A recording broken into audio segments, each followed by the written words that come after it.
नमस्कार, YouTube channel maths by Ashok Pareek पर आप सभी का स्वागत है। दोस्तों, अपने पढ़ रहे हैं फैक्टर नंबर सिस्टम स्टार्ट किया था हर एग्ज़ाम के लिए, ठीक है। वन कोरस ऑल एग्ज़ाम, इसका मतलब आप कोई भी कंपटीशन एग्ज़ाम दो, हर एग्ज़ाम में आती चीज़ें, ठीक है। और पढ़ाने का तरीका आपने देख लिया होगा, बिल्कुल धीरे धीरे चलेंगे, तसल्ली के साथ, धैर्य के साथ। जल्दबाजी का काम शैतान का, धीरे धीरे पढ़ेंगे, सारी चीज़ें मैं आपको क्लियर करवा दूंगा, ये मेरी गारंटी इस बात की, ठीक है। तो आज स्टार्ट करते हैं। अपने फैक्टर के कुछ पॉइंट बचे हैं, देखो 17 पॉइंट अपने पढ़ चुके हैं, कुछ 17वें पॉइंट में कुछ चीज़ें बाकी हैं, वो देख लो, ठीक है। उससे आगे चलते हैं फिर, तो ध्यान से देखना।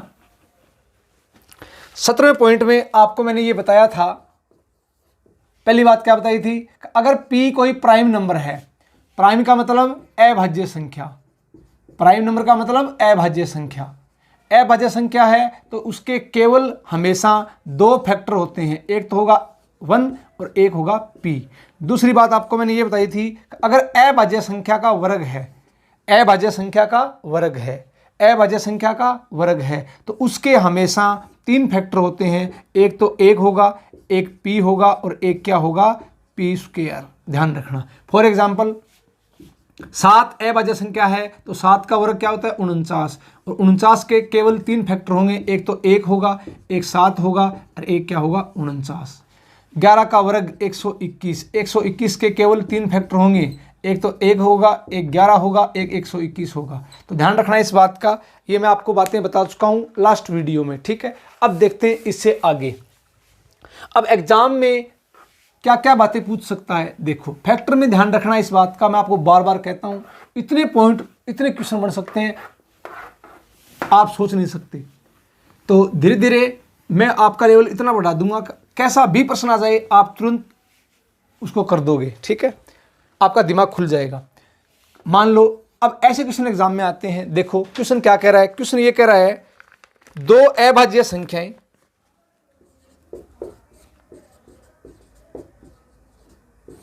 दो अभाज्य संख्याएं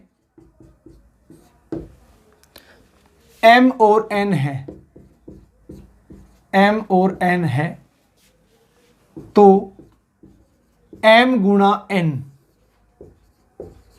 के न्यूनतम कितने गुणनखंड हो सकते हैं, कितने गुणनखंड हो सकते हैं।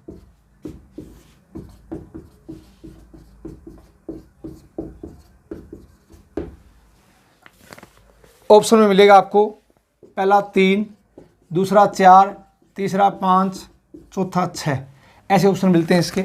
अब ये बताओ, ध्यान से देखना, आपको मैंने क्या बताया था, ये m है और ये क्या है, n है, तो m गुणा n के न्यूनतम, मिनिमम, ध्यान रखना मिनिमम कितने फैक्टर हो सकते हैं।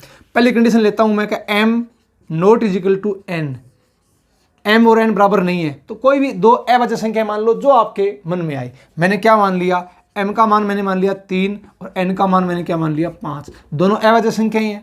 अब बताओ इसका गुणा, 5 दिए 15, 15 के कितने फैक्टर होंगे, एक तो 1 होगा, एक 3 होगा, एक 5 होगा, एक 15 होगा, कितने फैक्टर हुए इसके, 4। दूसरी कंडीशन लेता हूं मैं कि अगर m बराबर n है, दोनों बराबर मान लो, तो m बराबर n है तो क्या बन जाएगा, m², और m² क्या है, अभाज्य संख्या का वर्ग है, तो इसके केवल तीन फैक्टर होंगे, एक तो 1 होगा, एक m होगा, एक क्या होगा, m² होगा, ठीक है। अब देखो यहां कितने फैक्टर हुए, 4, यहां कितने हुए, 3, तो इसने पूछा क्या है कि न्यूनतम कितने फैक्टर हो सकते हैं, तो न्यूनतम कितने हो जाएंगे, 3, ये आपका आंसर है। ये बहुत हल्का क्वेश्चन है, एग्जाम में ऐसे क्वेश्चन आते हैं बच्चा फंस जाता है। ध्यान रखना, न्यूनतम पूछे तो आंसर क्या आ जाएगा, 3। क्यों, क्योंकि न्यूनतम तभी होंगे जब अभाज्य संख्या का वर्ग होगा, वर्ग होगा तो उसके केवल तीन फैक्टर होते हैं। उम्मीद करता हूं ये क्वेश्चन आपके समझ में आ गया। अब देखो कुछ छोटे क्वेश्चन कैसे बनते हैं एग्जाम में, देखते हैं इसको। स्क्रीनशॉट इसका आपने ले लिया होगा। अब चलते हैं आगे अगले पॉइंट की तरफ। एक प्रश्न और देख लो इसका पहले, जितने पॉइंट बन सकते हैं इसे मैं सारी बता दूंगा, और उसके बाद आपको नया प्रश्न भविष्य में कभी भी फैक्टर का देखने को नहीं मिलेगा। तो पूरे मैथ को इसी प्रकार से पढ़ो तो फिर आपको दिक्कत नहीं आएगी। कैसा भी प्रश्न आ जाए एग्जाम में, इन दिनों में आप देख रहे हो प्रश्न धीरे धीरे लेवल हर एग्जाम का बढ़ रहा है, तो पहले से मैथ ऐसा तैयार कर लो, सब कुछ आना चाहिए, उसके बाद कुछ नहीं बचेगा इसमें, ठीक है। तो आज देखो अब इसमें अगला प्रश्न, अब ऐसे प्रश्न आते हैं एग्जाम में, इनका आपको विशेष ध्यान रखना है। आपसे क्या पूछेगा, अगला प्रश्न, दूसरा प्रश्न, 1 अंक की पूछ सकता है, 2 अंक की पूछ सकता है, 3 अंक की पूछ सकता है, 4 अंक की पूछ, आगे आपको कुछ भी पूछ सकता है, बट इतनी आपको ध्यान रहनी चाहिए, ध्यान रखना, 1 अंक की, 2 अंक की, 3 अंक की, 4 अंक की, कितनी संख्याएं हैं, कितनी संख्याएं हैं जिनके केवल 3 गुणनखंड हैं, जिनके केवल 3 गुणनखंड हैं।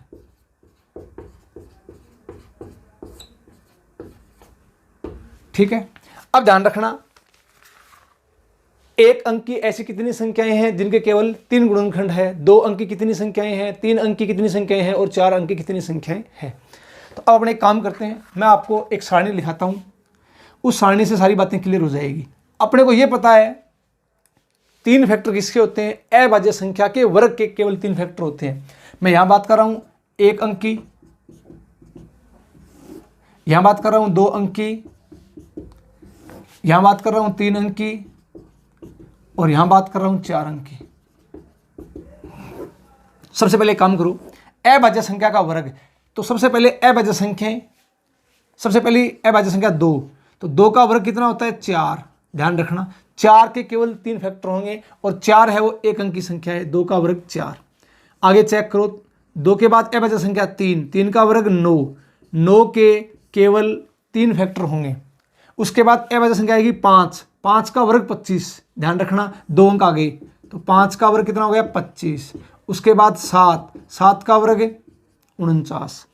तो अब बताओ 1 अंक की ऐसी कितनी अभाज्य संख्याएं, 1 अंक की ऐसी कितनी संख्याएं हैं जिनके केवल 3 फैक्टर हैं, 2 संख्याएं हैं, और वो 2 संख्याएं कौन सी है, 1 अंक की होनी चाहिए, एक तो 4 है, एक 9 है। तो अगर ये पूछ ले 1 अंक की ऐसी कितनी संख्याएं हैं जिनके केवल 3 गुणनखंड है, तो आपका आंसर क्या आएगा, 1 अंक की 2 संख्याएं हैं, और वो 2 संख्याएं कौन सी है, एक तो 4 है और एक 9 है, जो कि अभाज्य संख्या का वर्ग है। इसी प्रकार 7 के बाद अभाज्य संख्या क्या आएगी 11, 11 का वर्ग 121, 3 अंक आ गए, तो 2 अंक की कितनी संख्याएं हैं, 2 संख्याएं, और 2 संख्याएं कौन सी है, एक तो 25 और एक है 49, जो कि 2 अंक की है जिनके केवल 3 फैक्टर हैं। उम्मीद करता हूं ये बात आपके समझ में आ गई। इसी प्रकार अब देख लो अभाज्य संख्याएं देखनी और कोई गेम नहीं है इसमें। 5, 7, 7 के बाद 11, 11 का वर्ग 121, 11 के बाद 13 169, 13 के बाद 17, 17 का वर्ग 289, 19, 19 का वर्ग 361, उसके बाद 23, 23 का वर्ग 529, उसके बाद 29, 29 का वर्ग 841, ठीक है। उसके बाद 31, 31 का वर्ग 961, उसके बाद आएगी 37, जो कि 4 अंक की आ जाएगी, क्या आ जाएगी 4 अंक की, 37 का 4 अंक की आ जाएगी। चलते जाएंगे लास्ट में कहाँ तक, 97 तक 4 अंक की आएगी। अब एक काम करो, 1 अंक की कितनी संख्याएं आई, 2 संख्याएं, 2 अंक की 2 संख्याएं, 3 अंक की गिनो, 1, 2, 3, 4, 5, 6, 7। अगर आपसे ये पूछ ले कि ये बताओ 3 अंक की ऐसी कितनी संख्याएं हैं, तो आपका आंसर क्या आएगा 7 संख्याएं जिनके केवल 3 गुणनखंड हैं। तो कहने का मतलब अब आपके गेम समझ में आ गया क्या, कि अभाज्य संख्याओं का वर्ग देखना है। अब ये बताओ कि 1 से 100 तक अभाज्य संख्याएं कितनी होती है, सबको पता है 1 से 100 तक कितनी होती है 25। तो 25 में से यहाँ कितनी आ गई 2, यहाँ कितनी आ गई 2, यहाँ कितनी आ गई 7, तो 2 और 2 4, 4 और 7 11, इसमें से 11 घटा दो, 5 में से 1 गया 4, 2 में से 1 गया 1, तो 4 अंक की कितनी बच जाएगी 14, कितनी बच जाएगी 14। अब ध्यान रखना, जब ये क्वेश्चन एग्जाम में आता है तो तुरंत बच्चा इसको नहीं कर पाता, तो पहले से आप तैयार रखो इसको, ऐसे होता है, फिर आपको दिक्कत नहीं आएगी। तो एक बार दोबारा देखो, अगर आपसे ये पूछ ले कि 1 अंक की ऐसी कितनी संख्याएं हैं जिनके केवल 3 गुणनखंड है, तो आपका आंसर क्या आएगा 2 संख्याएं, 2 अंक की 2 संख्याएं, 3 अंक की 7 संख्याएं और 4 अंक की 14। ठीक है। तो ये एक बार इसका आप स्क्रीनशॉट ले लो, इंपॉर्टेंट, यहाँ से छोटे एग्जाम में क्वेश्चन पूछता है, देखते ही तुरंत आंसर आना चाहिए। और ये लैंग्वेज बेस्ड क्वेश्चन है, अगर आपने पहले से नहीं देखे तो तुरंत एग्जाम में नहीं कर पाते, तो पहले से आप तैयार रखो इनको, ऐसे प्रश्न एग्जाम में हर हालात में आते हैं, ठीक है। तो एक बार इसका स्क्रीनशॉट ले लो। उम्मीद करता हूं ये बात आपके समझ में आ गई होगी। अब चलते हैं आगे की तरफ, अगला पॉइंट पढ़ते हैं, पॉइंट नंबर 18। अब मैं शुरुआत करता हूं 18 नंबर पॉइंट की, ठीक है। तो अब आगे देखो पॉइंट नंबर 18, और ध्यान रखना पहले मैं सारे कॉन्सेप्ट सिखा दूंगा आपको, उसके बाद मैं आपकी 1 या 2 क्लास क्वेश्चनों की ओर ले लूंगा, जिसमें मिक्स क्वेश्चन, हर वैरायटी के मिक्स क्वेश्चन, जिससे आपका दिमाग चल पड़ेगा कि एग्जाम में कैसे कैसे क्वेश्चन बन सकते हैं। मैथ को एक बार ढंग से पढ़ लो, फिर सिर्फ और सिर्फ प्रैक्टिस, मॉक टेस्ट दो, उससे आपका सुधार हो जाएगा बिल्कुल। और पहले आपको अगर थ्योरी कॉन्सेप्ट आ नहीं रहे तो टेस्ट देने से फायदा नहीं है। क्यों? कि जब तक कॉन्सेप्ट नहीं आ रहे पूरे, तब तक कोई फायदा नहीं है। पूरे कॉन्सेप्ट सीखो, उसके बाद प्रैक्टिस करो अधिक से अधिक, और मैथ में कुछ नहीं होता, ठीक है। पॉइंट नंबर, अब बात करता हूँ 18 की, इंपॉर्टेंट, और ये एक ऐसा पॉइंट है, इस पॉइंट से ध्यान रखना, बहुत बढ़िया, बहुत लेवल के प्रश्न बन सकते हैं। कैट के लिए, सीडीएस के लिए, एसएससी में ऊपर के प्रश्न पूछता है, रीट, सीटेट, इनमें भी ऊपर के प्रश्न पूछता है। जब तक आपका, अब ये पॉइंट ढंग से समझो, इसमें से बहुत बड़े क्वेश्चन बन सकते हैं एग्जाम में, ठीक है। और ये पूरे पहले कॉन्सेप्ट समझ लो, उसके बाद मैं आपके लिए 1 या 2 क्लास क्वेश्चनों की, प्योर क्वेश्चन, जिसमें हर वैरायटी का क्वेश्चन मिलेगा आपको, थोड़ा लेवल का प्रश्न, जिससे आपका दिमाग पूरा खुल जाएगा क्या क्या प्रश्न हो सकते हैं। Point number 18, very very most important, बहुत बढ़िया खतरनाक प्रश्न यहां से बन सकते हैं। कैसे? मैं बात करता हूं कोई वर्ग संख्या की, किसकी? वर्ग संख्या की। एक पूर्ण वर्ग संख्या है। क्या है? पूर्ण वर्ग संख्या। अब ध्यान देना, इसके अंदर क्या क्या खास बातें होती है। पूर्ण वर्ग संख्या है, सबसे पहली बात, अपने कोई ऐसी संख्या देखो जो पूर्ण वर्ग नहीं है, उसके फैक्टर देखो। जैसे मान लो 8 है, 8 पूर्ण वर्ग संख्या नहीं है। 8 के फैक्टर निकालने आपको मैंने सिखा दिए, पहला 1, फिर 2, फिर 4, फिर 8। देखना 8 के कितने फैक्टर आए? टोटल फैक्टर 4 आए, 4।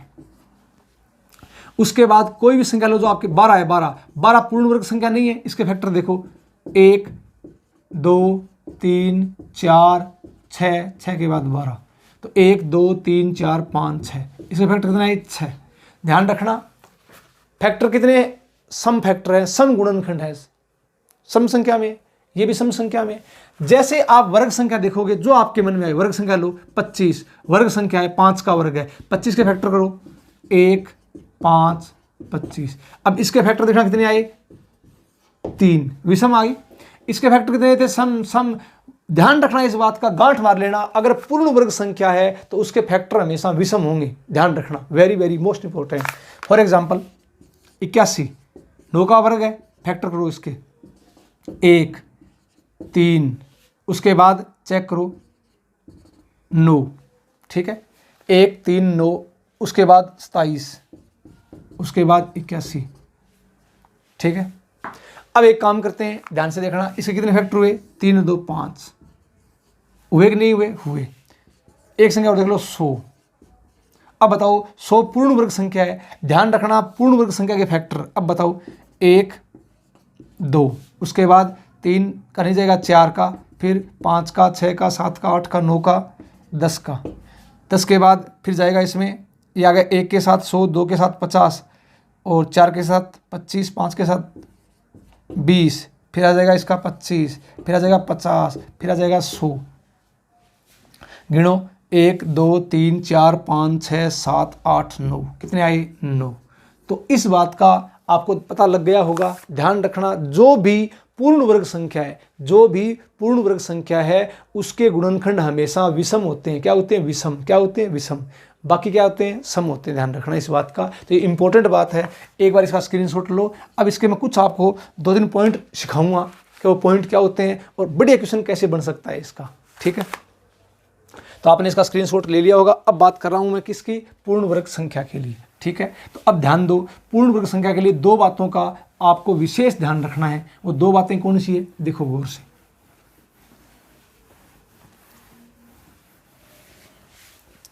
पहली बात इसमें क्या आएगी? ध्यान से देखना। 100 के फैक्टर आपको मैंने अभी बताए थे, 1 2 5, 5 के बाद अपने पास क्या आ जाएगा, 1 का जाएगा, 2 का, फिर 4 का भी जाएगा, 4 5, उसके बाद 10 का, उसके बाद जाएगा इसमें 20 का, जाएगा इसमें 25 का, जाएगा इसमें 50 का, जाएगा इसमें 100 का। गिनो, 1 2 3 4 5 6 7 8 9, हो गए विषम, हो गए। अब दिमाग लगाना क्या कह रहा हूं आपको मैं, 10, ये मान लो कोई संख्या n है और ये इसका रूट है रूट n, क्यों, 100 का अंडर रूट लेंगे 10 आएगा। अब देखो इसके इस तरफ कितने फैक्टर आए, इस तरफ कितने फैक्टर आए, 4। इंपॉर्टेंट बात ध्यान रखना, इसके इस तरफ कितने फैक्टर आए, 4।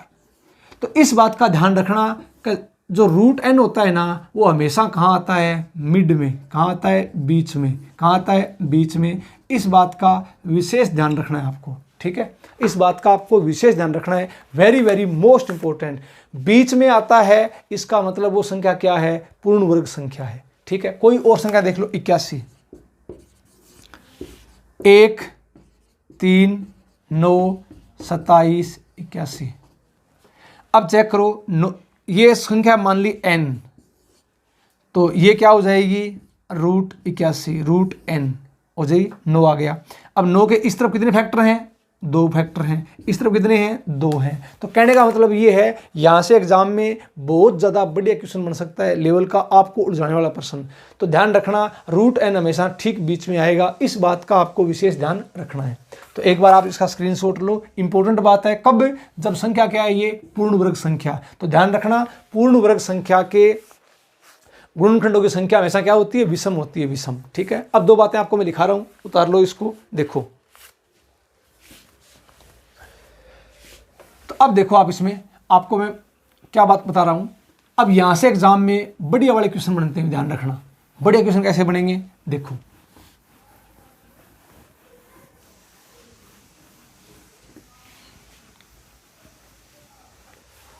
चलो 2 बातें, मान लो कोई संख्या है n, तो एक यूनिवर्सल फैक्टर होता है, सब में आएगा, बीच में क्या आएगा, रूट n, n है तो रूट n, और लास्ट में क्या आएगा, n। तो ध्यान रखना, ये हमेशा ठीक बीच में, मिड में या बीच में आता है, ये बात आपको विशेष ध्यान रखनी है। अब यहां से एग्जाम में क्वेश्चन उठाता है, बहुत बढ़िया क्वेश्चन। दूसरी बात क्या उठाएगा, प्रत्येक पूर्ण वर्ग संख्या के गुणनखंडों की संख्या हमेशा, वेरी वेरी मोस्ट इंपॉर्टेंट, विषम होती है, विषम होती है। इस बात का आपको विशेष ध्यान रखना है, इन 2 बातों का विशेष ध्यान रख लेना। किन 2 बातों का, कि अगर कोई संख्या n है, पूर्ण वर्ग संख्या है, फैक्टर एक तो 1 है, 1, एक यूनिवर्सल फैक्टर होता है, और यहाँ बीच में क्या आएगा, रूट n, लास्ट में क्या आएगा, n। तो ध्यान रखना, रूट n हमेशा ठीक बीच में आएगा, ठीक बीच में। और दूसरी बात, प्रत्येक पूर्ण वर्ग संख्या के गुणनखंडों की संख्या हमेशा क्या होती है, विषम होती है, विषम। अगर गुणनखंडों की संख्या विषम है तो संख्या कन्फर्म ही पूर्ण वर्ग संख्या है। अगर पूर्ण वर्ग संख्या है तो गुणनखंडों की संख्या क्या होती है, विषम होती है। एक बार इसका स्क्रीनशॉट लो। अब एग्जाम में शुरुआत करो बिल्कुल छोटे क्वेश्चनों से, धीरे धीरे ध्यान रखना, इस पॉइंट से बहुत ज़्यादा लेवल के प्रश्न एग्जाम में बन सकते हैं, ठीक है। इसका स्क्रीनशॉट आपने ले लिया होगा। अब एक छोटे से एग्जाम्पल से देखते हैं अपने क्वेश्चन की लैंग्वेज कैसे घुमाएगा, कैसे कैसे आपको एग्जाम में क्वेश्चन पूछ सकता है, ठीक है। ध्यान से देखो। चलो आपके सामने एक मैं लिखता हूं एग्जाम्पल 100 वाला, 100 का एग्जाम्पल लिखता हूं, फिर आपका दिमाग चल पड़ेगा। 1 2 4 5 10 20 25 50 100, ये फैक्टर हैं किसके, 100 के। 1 2 3 4 5 6 7 8 9 विषम हो गए, ठीक है। अब ध्यान से देखना, ये कहाँ आया, ठीक बीच में आया। ये क्या है, ये रूट 100 है, ठीक बीच में, क्योंकि इससे पहले कितने हैं, 4, इसके बाद में भी कितने हैं, 4।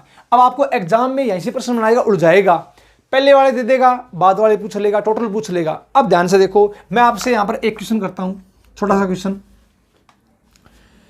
का। कोई संख्या है n, कोई संख्या है n, तो रूट n से पहले, कोई संख्या n है, रूट n से पहले, रूट n से पहले 4 गुणनखंड हैं, 4 फैक्टर हैं, रूट n से पहले 4 फैक्टर हैं, तो बताओ उस संख्या के टोटल फैक्टर कितने होंगे। गौर से सुन लेना, रूट n से पहले 4 फैक्टर हैं तो टोटल कितने फैक्टर होंगे। तो अपने को ये पता है कि रूट n से पहले 4 हैं तो रूट n के बाद भी कितने होंगे, 4 होंगे। क्यों? क्योंकि रूट n हमेशा कहाँ आएगा, बीच में आएगा। रूट n हमेशा कहाँ आएगा, बीच में आएगा। अगर रूट n से पहले 4 है तो रूट n के बाद भी 4 होंगे। क्यों? क्योंकि बीच में आएगा, बराबर बराबर होंगे।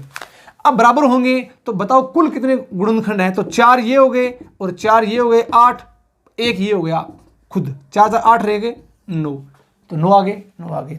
दूसरा क्वेश्चन क्या क्या पूछेगा, तो थोड़ा घुमा के पूछेगा कि एक और रूट n के बीच, ध्यान रखना आप किस प्रश्न में उलझोगे, इसी प्रश्न में उलझोगे कि एक और रूट n के बीच, एक और रूट n के बीच, बीच में 3 फैक्टर हैं।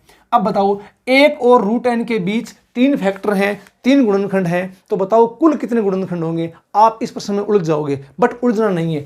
एक और रूट n के बीच 3 है तो एक यूनिवर्सल फैक्टर होता है, एक यूनिवर्सल फैक्टर होता है। तो इसका पहला तरीका, इसको आप ऐसे सोचो, कैसे कि एक और रूट n के बीच 3 है क्या, एक और रूट n के बीच 3 है क्या, तो एक और रूट n के बीच 3 है, प्लस रूट n और n के बीच, रूट n और n के बीच भी इतने ही होंगे, तो 3 यहाँ होंगे, ये 3 है, प्लस 3 और जोड़ दिया मैंने। अब 3 क्यों जोड़ा, ये 3 कौन सा है, एक तो 1 है और एक क्या है, रूट n है, एक क्या है, n है। तो ये 3 क्या है, एक तो 1 है, एक n है और एक क्या है, रूट n है। तो ध्यान रखना, अब आंसर क्या आ जाएगा, 3 3 6 6 और 3 9। इसको आप ऐसे सोच लो, या इसको आप ऐसे सोच लो कि एक और रूट n के बीच 3 फैक्टर हैं तो एक को भी शामिल कर लो। टोटल कितने हो गए, इस तरफ कितने हो गए, 4। अगर इस तरफ 4 हैं तो इस तरफ भी कितने होंगे, 4। क्यों? क्योंकि रूट n हमेशा ठीक बीच में आता है। तो 4 और 4 8, एक ये खुद हो गया 9, तो कुल फैक्टर कितने हो गए, 9। ध्यान रखना, अब यहां से एग्जाम में आपसे क्वेश्चन पूछेगा और आपको उलझाएगा, बट आपको उलझना नहीं है। देख लेना, एक और रूट n के बीच दे रखे हैं या रूट n से पहले दे रखे हैं। ध्यान रखना, रूट n हमेशा कहाँ आएगा, ठीक बीच में आएगा। अब उम्मीद करता हूं कि ये बात आपके समझ में आ गई। अब एग्जाम्पल लिखाता हूं कि एग्जाम में कैसे क्वेश्चन पूछेगा इसके ऊपर, ठीक है। इसका आप स्क्रीनशॉट ले लो भी एक बार। अब चलते हैं आगे की तरफ। अब क्वेश्चन इसके ऊपर कैसे बन सकते हैं, देखो बहुत बढ़िया क्वेश्चन बन सकते हैं। ध्यान रखना, एक बार मैं आपको सिर्फ आपका ये कॉन्सेप्ट क्लियर करने के लिए 2-3 प्रश्न कराऊंगा, उसके बाद जैसे पूरे कॉन्सेप्ट हो जाएंगे उसके बाद मैं आपके लिए 2 वीडियो बनाऊंगा प्योर क्वेश्चन की, लेवल के क्वेश्चनों की, ठीक है। तो देखो पॉइंट नंबर 18 के कैसे प्रश्न बन सकते हैं, ध्यान से देखना। आपसे ये पूछ सकता है, चलो आप बताओ मेरे को, आप ये प्रश्न आ गया एग्जाम में तो कैसे करोगे, यदि एक और रूट n के बीच, रूट n के बीच, एग्जाम में जो क्वेश्चन आएगा उसकी लैंग्वेज ये मिलेगी, यदि एक और रूट n के बीच n के 15 गुणनखंड हैं,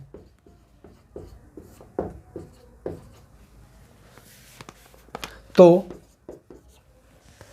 n के कुल गुणनखंड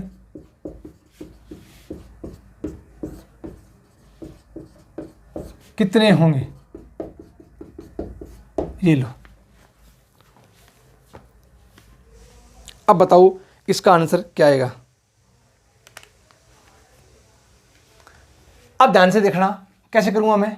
एक और रूट n के बीच कितने हैं, 15 हैं, तो मैं क्या सोचूंगा, 15 ये आगे, 15 आगे वाले, ठीक है।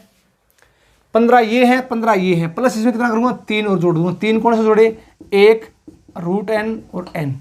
ध्यान रखना, क्योंकि एक और रूट n के बीच दे रखे हैं n के 15, तो ये 15 ये 15, 3 जोड़ दिए। 3 कौन से, एक रूट n और n, तो 15 और 15 30, 30 और 3 33। ये आपका आंसर आ जाएगा, ठीक है। तो अब ध्यान से देखो, आप इसमें प्रश्न को कैसे करोगे।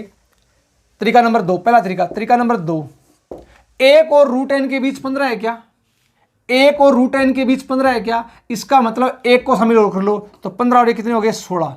तो रूट एन के इस तरफ कितने हुए? 16। तो रूट एन के उस तरफ भी कितने हुए? 16 और प्लस 1 रूट एन खुद है। तो 16 दूनी 32, 32 और 1 33। आंसर क्या आ जाएगा? 33। ये ध्यान रखना, ठीक है। तो एग्जाम में ऐसे क्वेश्चन आते हैं, ये तुरंत 1 सेकंड का प्रश्न है, बट आपसे वहां पर गलत करवा लेगा। उम्मीद करता हूं ये प्रश्न आपके समझ में आ गया। ऐसे प्रश्न आप खुद से भी बना लेना, खुद से भी प्रश्न करना, ठीक है। अब चलता हूं आगे की तरफ, क्वेश्चन नंबर 2 की तरफ।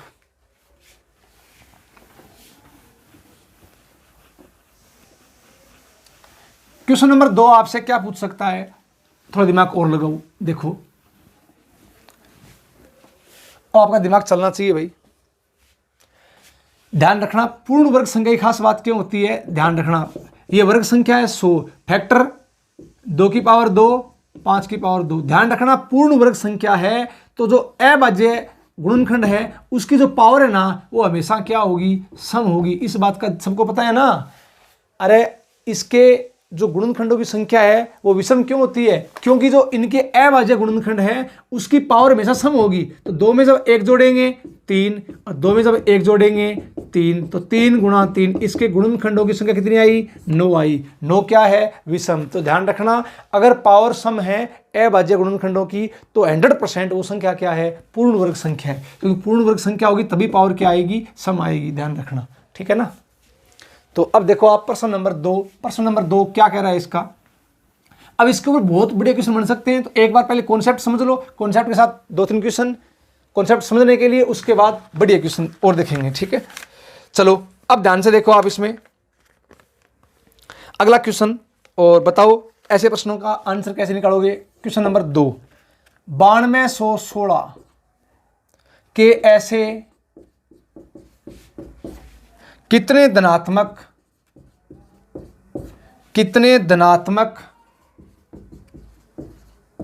गुणनखंड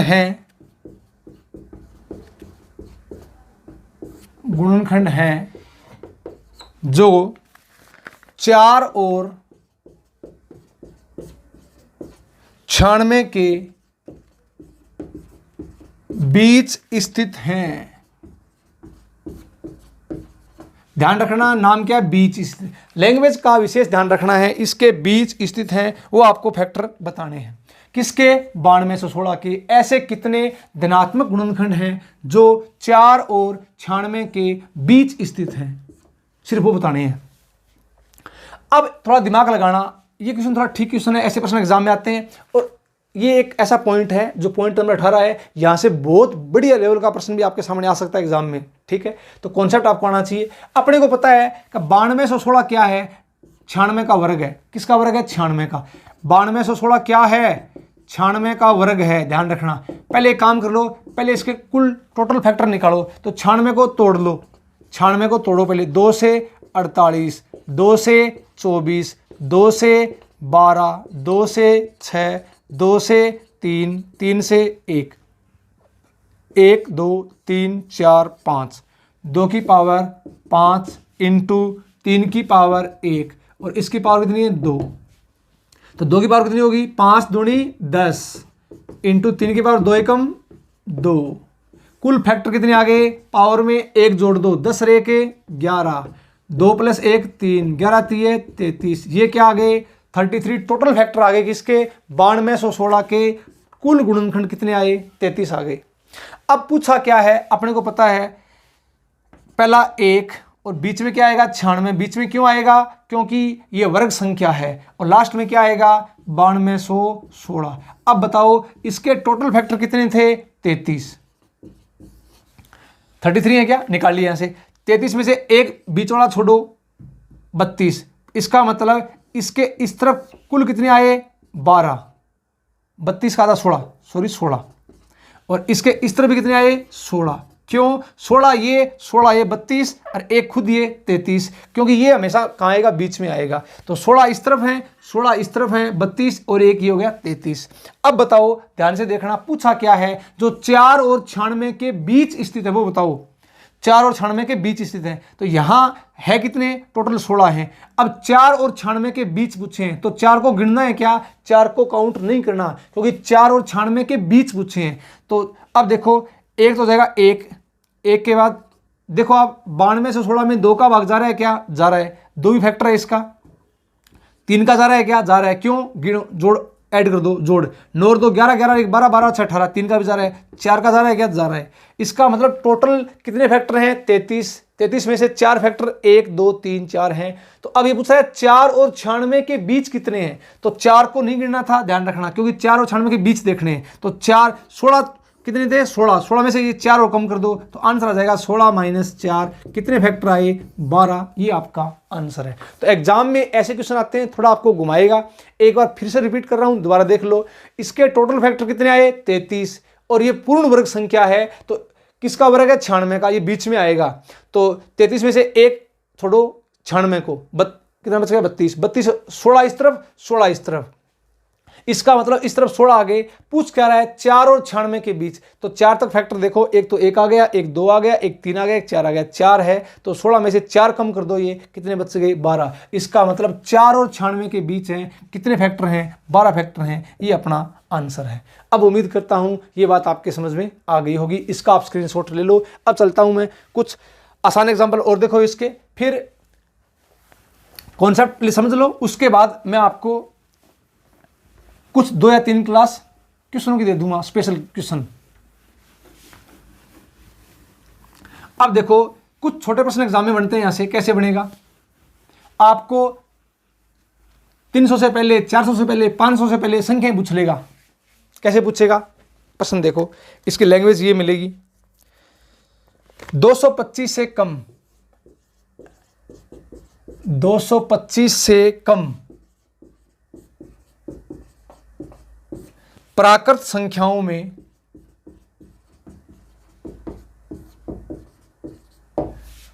कितनी संख्याओं के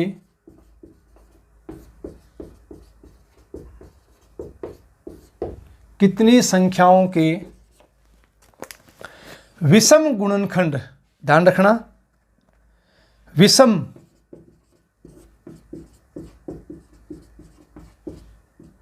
गुणनखंड हैं। अब ऐसे प्रश्न एग्जाम में आते हैं भी, तो ध्यान से देखो, आप थोड़ा दिमाग लगाओ। 225 से कम, 225 से कम देखना है, कम प्राकृत संख्याओं में कितनी संख्याओं के विषम गुणनखंड है, बस। ये बहुत आसान सा प्रश्न है, सबको आना चाहिए भी। अब ये बताओ, आपको इस बात का पता है विषम गुणनखंड किसके होंगे, जो पूर्ण वर्ग संख्या होगी, जो पूर्ण वर्ग संख्या होगी, और किससे कम, 225 से कम लेनी है, इसको शामिल नहीं करना, इससे कम।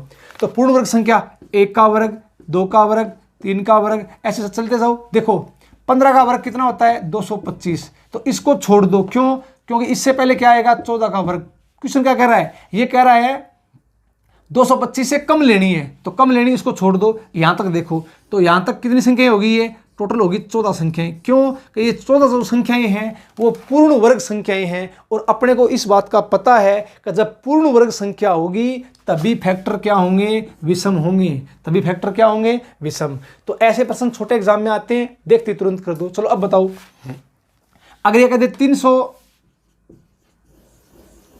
तक बताओ, 300 तक ऐसी प्राकृत संख्याओं में ऐसी कितनी संख्याओं के विषम गुणनखंड होंगे, 300 तक बताओ। तो अब देखो 300 तक देखना है क्या, तो 1 का वर्ग, 2 का वर्ग चलते जाओ, लास्ट में 300 के नजदीक चेक करो। 20 का वर्ग 400, 19 का वर्ग 361, आगे चेक, 15 का वर्ग 225, 16 का वर्ग 256, 17 का वर्ग 289, 18 का वर्ग 324, तो 17 का वर्ग कितना हो जाएगा, 289, 18 का वर्ग कितना आ जाएगा, 324। अब बताओ तो कहां तक लेंगे, यहां तक। कितनी संख्याएं आई, 1 से लेकर 17 तक का वर्ग, 17 संख्याएं आ गई। ठीक है, 400 तक पूछ ले तो 18 का वर्ग 324, 19 का वर्ग 361, 19 तक आ जाएगी।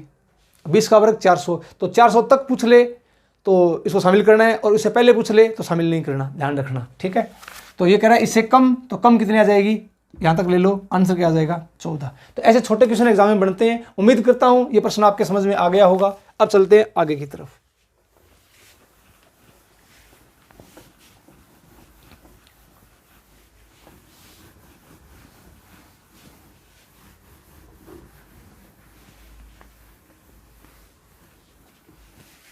चलो एक छोटा सा प्रश्न और बताओ, इसका उल्टा पूछ सकता है एग्जाम में।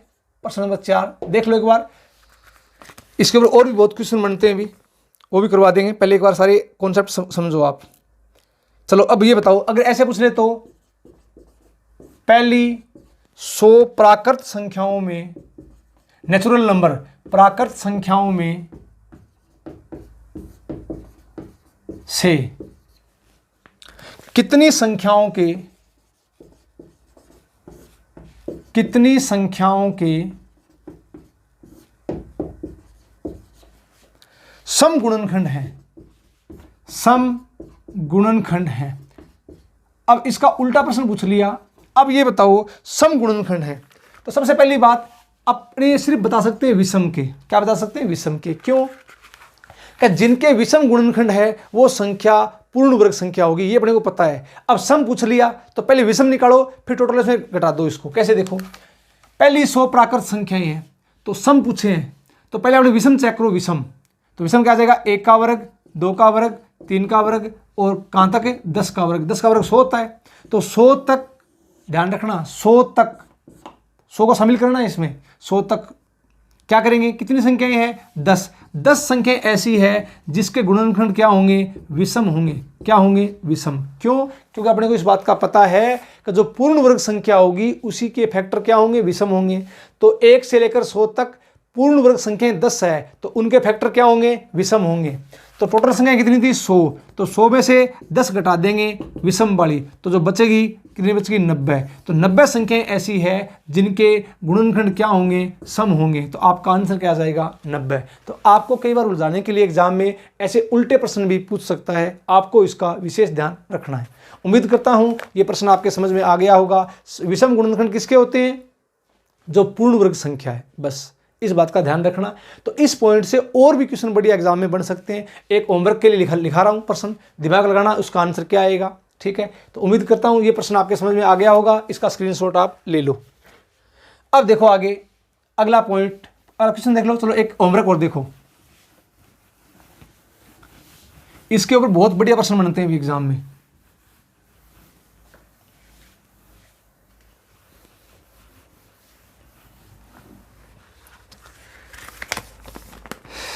देखो अगला प्रश्न, प्रश्न नंबर 5। यदि उन गुणनखंडों का,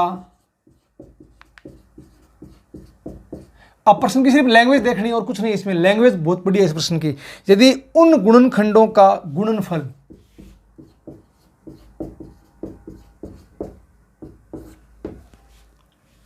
जो शुरू से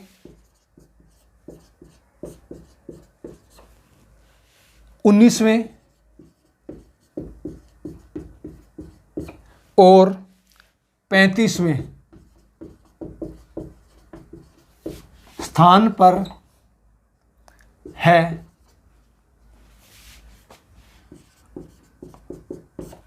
उनका गुणनफल n के बराबर है। n के बराबर है, तो n के कुल कितने गुणनखंड होंगे?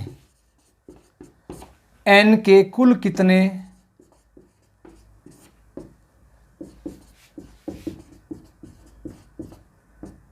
गुणनखंड होंगे? अब ये प्रश्न आपको खुद से करना है। इसका आंसर आएगा 53, ध्यान रखना ये इसका आंसर है। अब देखो प्रश्न की लैंग्वेज एक बार फिर से बता रहा हूं, लैंग्वेज दोबारा पढ़ना इसकी। यदि उन गुणनखंडों का गुणनफल, ऐसे 2 गुणनखंड हैं, उनका गुणनफल किन किन का? जो शुरू से 19वें स्थान पर है और एक 35वें स्थान पर है, उनका जो गुणनफल है ना वो उस संख्या n के बराबर है। ऐसे 2 फैक्टर जो शुरू से, एक तो 19वें स्थान पर है और एक 35वें स्थान पर है, उन दोनों का जो गुणनफल है वो संख्या n के बराबर है। तो अब बताओ n के कितने गुणनखंड होंगे? ध्यान रखना इसका आंसर क्या आएगा? 53। अब उम्मीद करता हूं ये प्रश्न आप कर लोगे, दिमाग लगाओगे इसमें। ठीक है, तो ऐसे प्रश्न आते हैं, ये लैंग्वेज बेस्ड क्वेश्चन है, आसान क्वेश्चन है बिल्कुल। ठीक है, तो ट्राई करना, फिर भी नहीं आए तो आप कमेंट जरूर करना भी। ठीक है, तो अब चलता हूं मैं अगले पॉइंट की तरफ। 18 पॉइंट अपने कंप्लीट हो गए हैं अभी कॉन्सेप्ट के। अब पॉइंट नंबर 19 क्या आ सकता है, 19 नंबर पॉइंट को देखोगे। पॉइंट नंबर 19 नंबर पॉइंट में मैं क्या बता रहा हूं आपको, दो बातों का ध्यान रखना। पहली बात, एक तो होता है सार्व गुणनखंड, जिसे आप क्या बोलते हो, HCF मैस है। एक होता है दूसरी बात सार्वगुणज, इसे क्या बोलते हैं, LCM लेस है। ठीक है, तो कई बार एग्जाम में ऐसे क्वेश्चन आते हैं LCM HCF वाले प्रश्न, ये भी देख लो। तो सार्वगुणनखंड क्या होता है, सार्वगुणनखंड जो दोनों में कॉमन हो उसे क्या बोलेंगे, HCF मैस है, और सार्वगुणज इसे क्या बोलेंगे, लेस है, LCM। तो उम्मीद करता हूं ये आपको पता है। अब देखो इसके ऊपर कैसे प्रश्न बनेंगे। ठीक है, स्क्रीनशॉट ले लिया होगा इसका। अब इसके ऊपर छोटे 2-3 एग्जांपल देख लो, फिर चलता हूं मैं 20वें पॉइंट की तरफ। अब देखो यहां से एग्जाम में क्वेश्चन कैसे बनेगा। देखो सबसे पहली बात, यहां से क्वेश्चन बनता है पहला आसान क्वेश्चन। कैसे, प्रश्न नंबर 1, 4, 5, 6, 4, 5, 6 का सबसे छोटा सार्वगुणज का सबसे छोटा सार्वगुणज और 5, 6, 9 का सबसे छोटा सार्वगुणज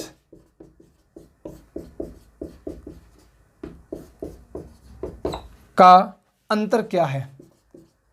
ये भी क्वेश्चन एग्जाम का आया हुआ क्वेश्चन है। छोटे एग्जामों में ऐसे क्वेश्चन आते हैं जो आपको आने चाहिए भी। इनका अंतर क्या है ये बताओ। सबसे छोटा सार्वगुणज, आपको मैंने बताया था सार्वगुणज क्या होता है, LCM।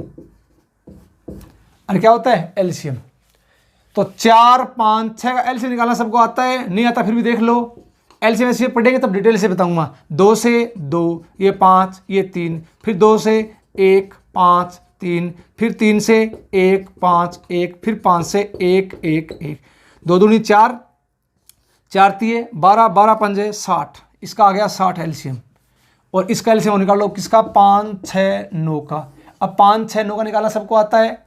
कैसे, देखो पहले 2 से 5, 2 से 3, फिर 9, फिर 3 से 5, 1, 3, फिर 3 से 5, 1, 1, फिर 5 से 1, 1, 1, 3 दूनी 6, 6 तिये 18, 18 पंजे 90।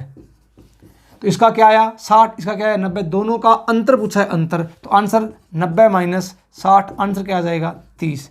उम्मीद करता हूं ये प्रश्न आपके समझ में आ गया होगा। बिल्कुल आसान है, इजी क्वेश्चन। ठीक है, स्क्रीनशॉट आपने ले लिया होगा। आगे चलता हूं अगले क्वेश्चन की तरफ।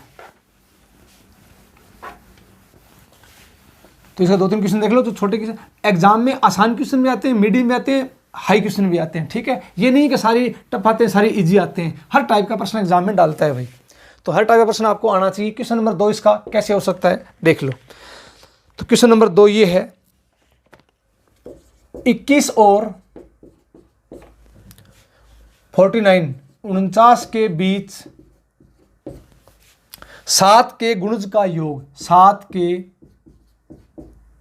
गुणज का योग, 7 के गुणज का योग एग्जाम का आया क्वेश्चन है। आगे निशान है भाग का। 25 और 30 का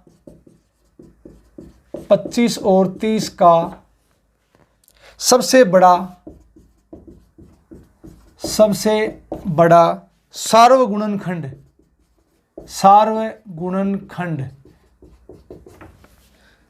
बराबर है। इजी क्वेश्चन है, आया हुआ क्वेश्चन सबको पता है।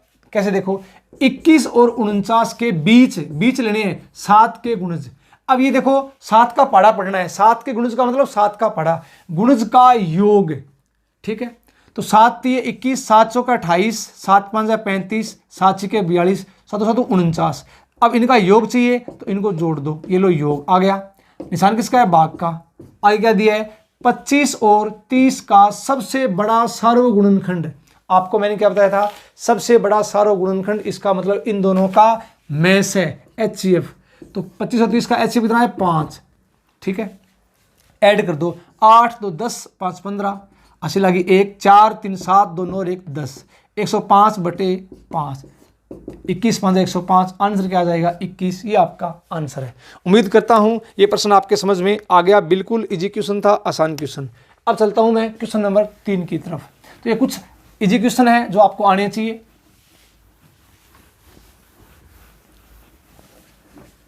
चलो अब बताओ क्वेश्चन नंबर 3। क्वेश्चन नंबर 3 ये है 30 36 42 के सबसे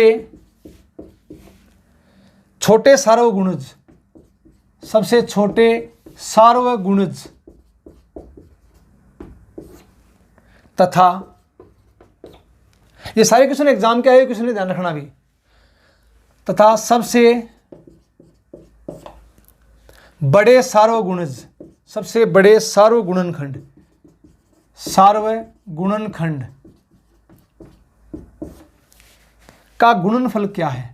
का गुणनफल क्या है? यह प्रश्न एग्जाम का आया हुआ प्रश्न है। तो एक काम करो, कैसे करोगे? सबसे छोटा सार्वगुणज, इसका मतलब एलसीएम, सबसे बड़ा सार्वगुणनखंड मतलब HCF निकालो। पहले इसका 30 36 और 42 है, इसका में से क्या आएगा? में से 36 30 42 चेक करो, 6 का भाग जा रहा है क्या? जा रहा है। 6 का जा रहा है, 6 का जा रहा है, तो में से क्या जाएगा? 6। अब ले से निकालो, इसका 30 36 42 का ले से 2 से 15, 2 से 18, 2 से 21, फिर 2 से 15 9 21, 3 से 5 3 7, 3 से 5 1 7, फिर 5 से और फिर 7 से। ये लो इंटू कर दो इसको, 2 दूनी 4, 4 तिये 12, 12 तिये 36, 36 गुणा 5 180 इंटू 7, भाग दे दो किसका? 6 का। गुणनफल पूछा है, गुणा कर दो इसको भी, गुणा पूछा है, गुणा कर दो। ठीक है, तो इसको इंटू करो, इसको तो आ जाएगा 180 इंटू 7 छिके 42, 18 दूनी 36, 6 80 लागी 3, 18 चौके 72 और 3 75। आंसर क्या आ जाएगा? 7560। ये आपका आंसर है। उम्मीद करता हूँ ये प्रश्न सबका सही है, समझ में आ गया। इजी क्वेश्चन था। एक दो और देख लो, फिर चलता हूँ अगले पॉइंट की तरफ। तो सबसे छोटा सबसे बड़ा, उम्मीद करता हूँ ये बात आप समझ गए होंगे। कई बार कुछ ऐसे प्रश्न आते हैं, इसमें देखो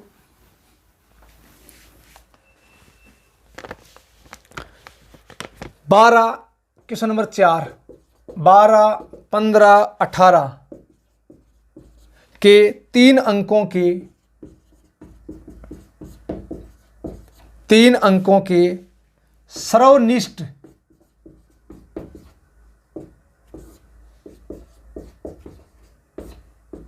गुणज कितने हैं? पेपर का आया हुआ प्रश्न है ये, इजी प्रश्न। तो अब ये बताओ, आसान सा प्रश्न सबको आना चाहिए, गुणज कितने हैं? आप ये बताओ कितने अंकों के? 3 अंकों के। सबसे पहले क्या करोगे? 12 15 18 का एलसीएम, 2 से 6 15 9, 2 से 3 15 9, 3 से 1 3 5 15, 3 3 9, 3 से 1 5 1, फिर 5 से 2 दूनी 4, 4 3 12, 12 3 36 गुणा 5 180। क्या आ गया? 180। अब पूछ कर रहा है इसके मल्टीपल बताओ गुणज, कितने अंकों के? 3 अंकों के। आपको मैंने क्या बताया था? प्रत्येक संख्या स्वयं की गुणज होती है। 180 का पढ़ा पढ़ना है एक बार। 18 दूनी 36, 18 3 54, 18 चौके 72, 18 5 90। कितने अंकों के? 3 अंकों के। इससे आगे जाएंगे तो बड़े हो जाएंगे। 3 अंकों के गिनो, कितने हो गए? 1 2 3 4 5। तो कितने हैं? 5 हैं। ये आपका आंसर है। तो उम्मीद करता हूँ ये प्रश्न आपके समझ में आ गया होगा। बिल्कुल इजी क्वेश्चन है, आसान क्वेश्चन। ऐसे क्वेश्चन भी एग्जाम में आते हैं, ध्यान रखना, ठीक है। एक दो प्रश्न और देख लो, फिर आगे चलता हूँ मैं। ये कुछ इजी क्वेश्चन थे बीच में। 5वां प्रश्न और देख लो इसका। ऐसे प्रश्न आते हैं तो आसान क्वेश्चन है, सबको आने चाहिए भी। क्वेश्चन नंबर 5 इसका क्या कह रहा है, गौर से पढ़ो। 5 ये कह रहा है 1000 से कम, किससे कम, 1000 से कम, ध्यान रखना, 1000 से कम कितनी संख्याएं ऐसी है जो 10 और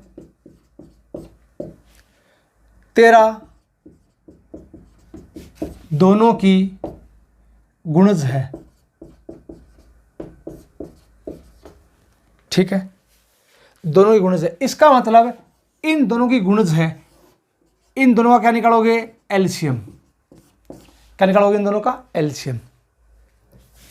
तो कितना आ जाएगा, 130। कितना आ जाएगा, 130। अब 1000 से कम, 130 का पहाड़ा पढ़ दो, 1000 से कम।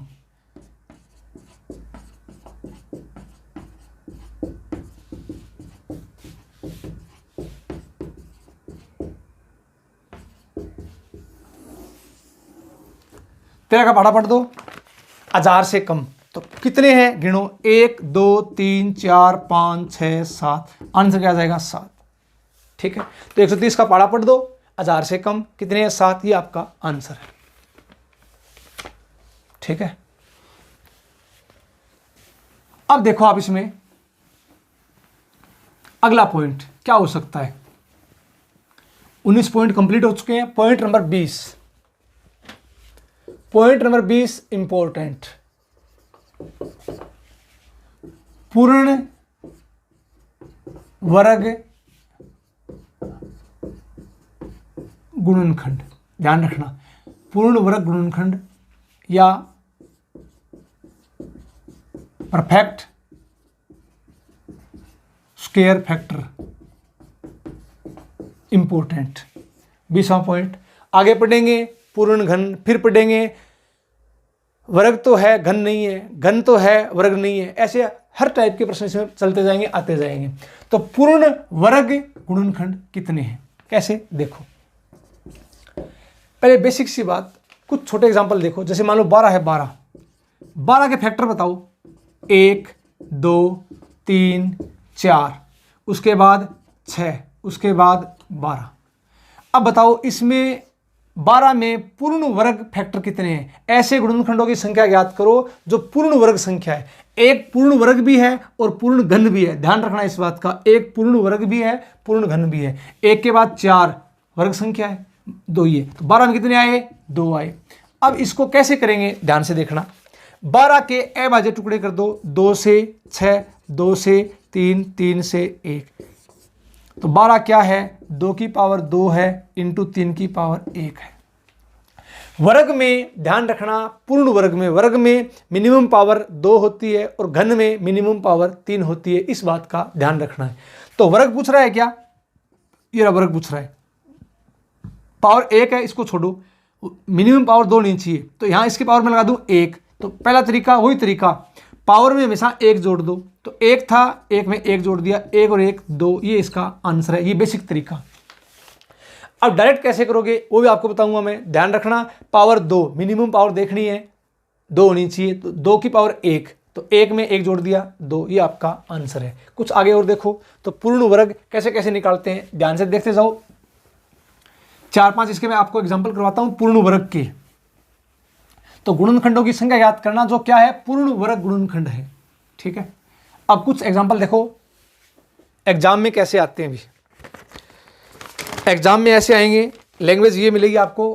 क्वेश्चन नंबर 2, n बराबर 2 की पावर 9 इंटू 3 की पावर 7 इंटू 5 की पावर 4 इंटू 7 की पावर 3 में n के कितने पूर्ण वर्ग पूर्ण वर्ग गुणनखंड हैं।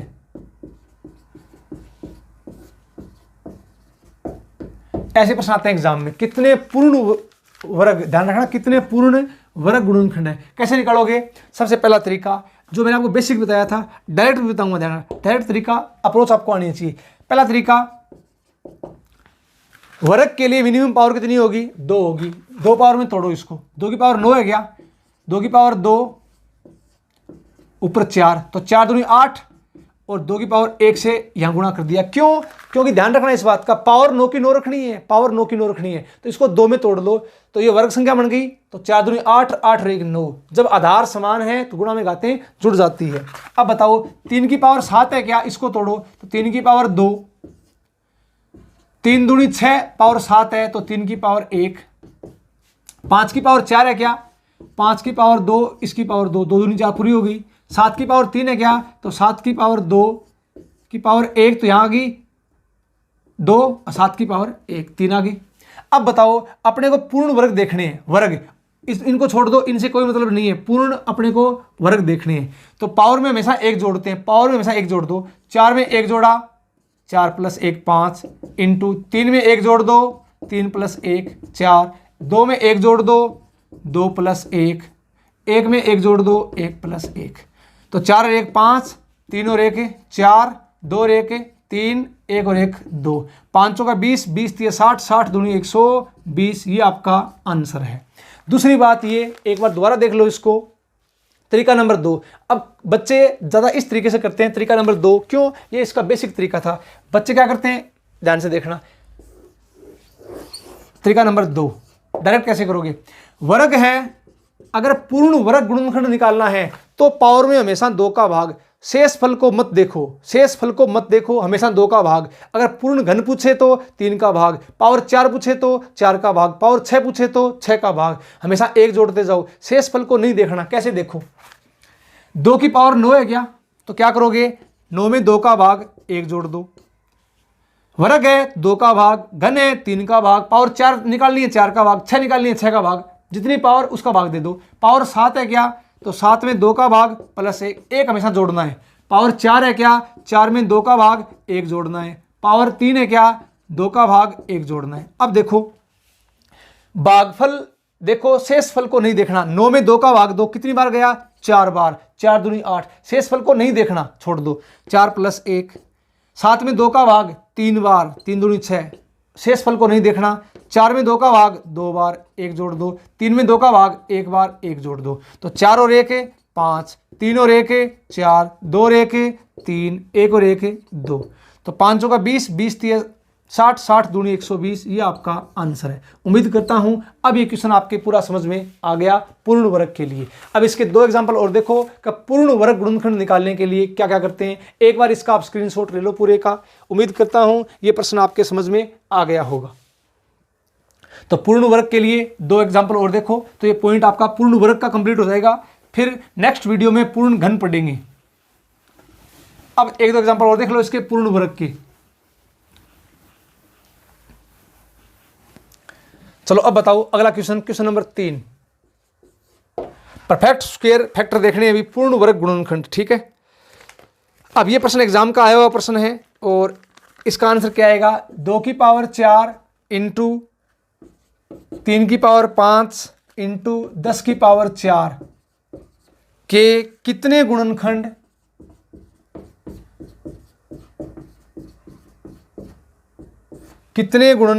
पूर्ण वर्ग है जो 1 से अधिक है, अब ये एग्जाम का आया हुआ प्रश्न है, ये सेम लैंग्वेज जो 1 से अधिक है। थोड़ा दिमाग लगाना, इसमें करना क्या है। प्रश्न बिल्कुल इजी है और कुछ नहीं इसके अंदर। चलो अब देखो बोर्ड की तरफ, जो 1 से अधिक है, पहले टोटल निकालो पूर्ण वर्ग। तो क्या करोगे? वही तरीका, ये 2 है 2 की पावर 4, ये 3 है 3 की पावर 5, ये 10 है, इसको पहले तोड़ो अभाज्य टुकड़ों में। 10 को 2 गुणा 5 पावर 4, यहाँ भी पावर 4, इसको थोड़ा और हल करो। 2 की पावर 4 यहाँ है, 4 यहाँ, 4 4 8। क्यों? क्योंकि जब बेस आधार समान है तो गुणा में घातें जुड़ जाती है। 3 की पावर 5, 5 की पावर 4, इसको हल कर लिया तब ये आ गया। अब क्या चेक करना है, पूर्ण वर्ग गुणनखंड निकालो, परफेक्ट स्क्वायर। पावर में हमेशा 2 का भाग, 2 का भाग 8 है क्या, 2 का भाग 1 जोड़ दो, 5 है क्या, 2 का भाग 1 जोड़ दो, 4 है क्या, 2 का भाग 1 जोड़ दो। भागफल देखना है, शेषफल नहीं देखना। 8 में 2 का भाग दिया 4 + 1, 5 में 2 का भाग दिया 2 दूनी 4, 2 बार गया 2 + 1, 4 में 2 का भाग 2 + 1। अब इसको इंटू करो भी, 4 और 1 5, 2 और 1 3, 2 और 1 3, 3 3 9, 9 5 45। अब ध्यान रखना टोटल आ गए 45। बट प्रश्न में क्या पूछा है, जो 1 से अधिक है, एक भी क्या है, पूर्ण वर्ग है जो इसमें आया है, तो 1 से अधिक है तो 1 कम कर दो, आंसर क्या आ जाएगा 44। इसने पूछा है जो 1 से अधिक है तो 1 कम कर दो, आंसर क्या आ जाएगा 44। इसका आप स्क्रीनशॉट ले लो। उम्मीद करता हूं ये प्रश्न सबके समझ में आ गया। अब एक काम करो, एक एग्जाम्पल लास्ट देख लो, फिर अपने आगे पढ़ेंगे किसके बारे में, पूर्ण घन के बारे में। स्क्रीनशॉट आपने ले लिया होगा। नेक्स्ट आगे देखो, तो पूर्ण वर्ग के लिए क्या करोगे, पूर्ण वर्ग के लिए पावर में 2 का भाग 1 ऐड कर दो और आपस में इंटू कर दो। अब लास्ट देख लो इसका क्वेश्चन नंबर 4, 10,800 के